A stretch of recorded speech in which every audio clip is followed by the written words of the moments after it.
Hi, this is Judd for Railside Report.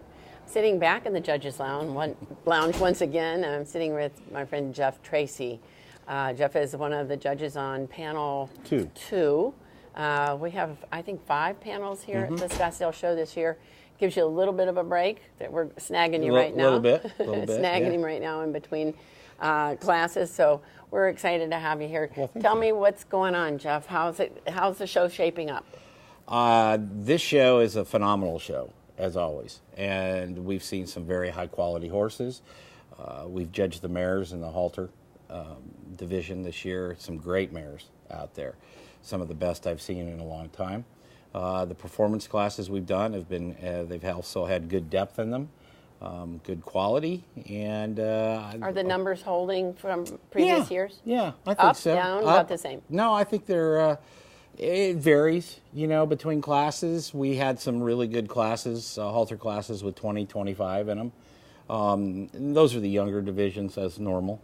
They get a little older, the numbers go down a little bit, but still in the aged mares and stuff, we've had 15 and 20 in those classes. The performance classes, some with 10, some with 25 in there. So it does vary, but I think they're holding very well. What we're seeing here at Scottsdale doesn't reflect the economy. I don't think I don't think it's hurt the show at all. No, not really. And Scottsdale is more of an event, surrounded or encompassing a horse show, and that's what's always held its lure to people. You come here in February; it's nice weather most of the time. Once in a while, it rains a little bit and gets a little cold, but most of the time, it's beautiful. And there's so many things to do here besides just the horse show, but the horse show being the center of attention. But there's... It's on the grounds. I mean, you don't have to go off the ground. There's a total event here. Yeah. I mean, you can go, you can shop, you can eat, you can watch the horse show, you can go relax. You see a lot of interesting things that you're not going to see at your average weekend show or even your average weekend local events. Even in a lot of national championship shows in different breeds, there are 5 or 6 rings going here. Mm-hmm. I feel almost like round the clock. You probably do too. Yeah. Well, again, this is, and I like to use that term, and it's an event.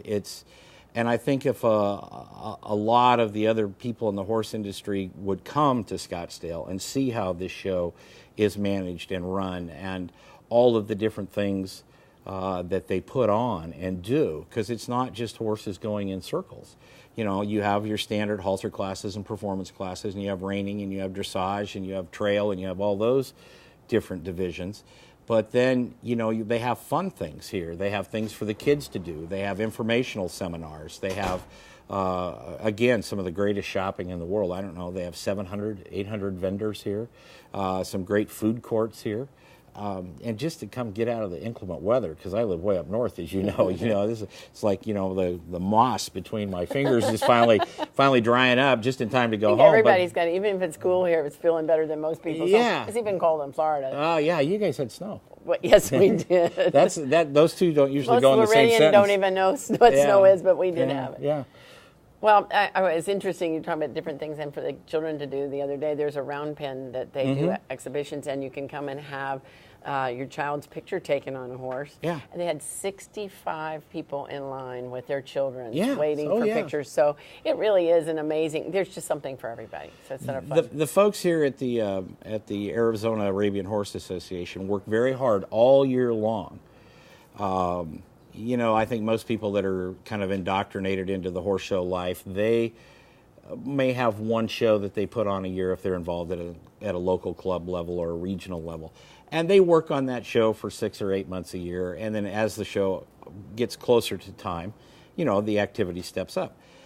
These folks will have a meeting the middle of March and review the show, and then they start from right there for next year's show. They also put on some other events during the year, but this is so big, with 225, 250,000 people coming in to town to see the show. I don't think people understand the numbers. I mean, knowing this shows, most of the shows in all the different breeds, when you see 50 people in the stands, and this is a sellout crowd. Oh, yeah. Every night, standing room only, and it's just amazing. But it is an event. Yeah, they have also their signature series here where they auction off stallion breedings. They actually finish the classes in the afternoon, and then they prepare the Equidome, and it's white linen tablecloths and catered dinners, and they bring the horses in and present them. They bid on their breeding fees. They raise a lot of money, and the association here donates a tremendous amount of money every year to charity. Now, some of that money goes into the pot for the signature stallions, yes, does it not? Yeah, this is one of the richest horse shows as far as where you can go and compete and win, and their signature stallions. I don't know what it is this year. A couple of years ago when I judged it, I believe the winner got about $60,000. Now, that's pretty good for a yearling filly to walk away Really with good. $60,000. Yeah. They had in one of the amateur in-hand classes was almost $20,000. Yes. And I thought, I can't run colt, so I said that might be even worth going to the Yeah, gym. yeah, Get right, $20,000, make you learn to run. Yeah, you could pay for that 24-hour fitness thing for a few months to get that done. Yeah. Now, you said something about food courts, and we're just going to do a complete flip. And let's talk about the other Jeff Tracy. Uh-oh. Not Jeff Tracy, the one that's over Judge. This is Jeff Tracy, Cowboy Cook. Yes. And, our listeners are meeting some of the judges, and this is the first time we've had an opportunity to kind of know what else happens. This morning I had a group, they seemed to gel pretty well, and they're having big time, and they're talking about the parties that they've had, the cookouts. I believe you were a chef for that group. And tell me a little bit about your cooking skills, Jeff. By the way, the tomato, goat cheese, what else? Yeah, it was tomato and prosciutto and a little garlic and some feta and some Parmesan grilled. It's very good. Must have been because they were raving about it this morning. Okay. I try to keep the tomato farmers in business. Good. I cook. I'm known on television as the Cowboy Cook, and I work with a group of ABC stations out on the West Coast. My home base is in Portland, Oregon, and I have a website, thecowboycook.com. And then we've kind of spread that out to doing some more work with other television stations in the Northwest and moving towards the middle of the country. And I just try to bring my kind of mundane, if you will, humor to it. And I really try to bring the Western influence to my cooking.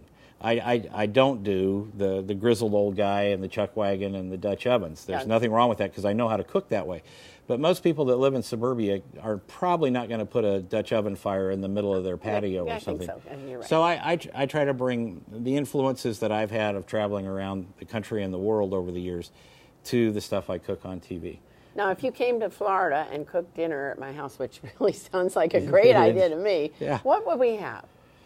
Well, kind of one of the meals that most people never turn their noses up at is we do a fillet with a little creamed crab sauce and some asparagus and roasted red potatoes that have some different peppers and stuff in it. And I have to ask, dessert? Well, dessert, you can do something fun. Excuse me. You can do a lemon lush, which is a very easy thing to make, or you can do a little, if you will, cowboy cobbler, or we could do some mousse or a pie or a cake. Red velvet cake happens to be... Oh, that's my favorite. Red velvet cake's one of my favorites. Okay. Now I'm hungry. So I think that's giving quite a diverse view of our Judge Jeff Tracy, coming all the way from Oregon and enjoying the weather here, enjoying the horses here. This is Ann Judd. Thanking you, Jeff, You're welcome. very much Thank you. for your time. I appreciate it. And Railside Report. It's over and out. Thanks. Thank you.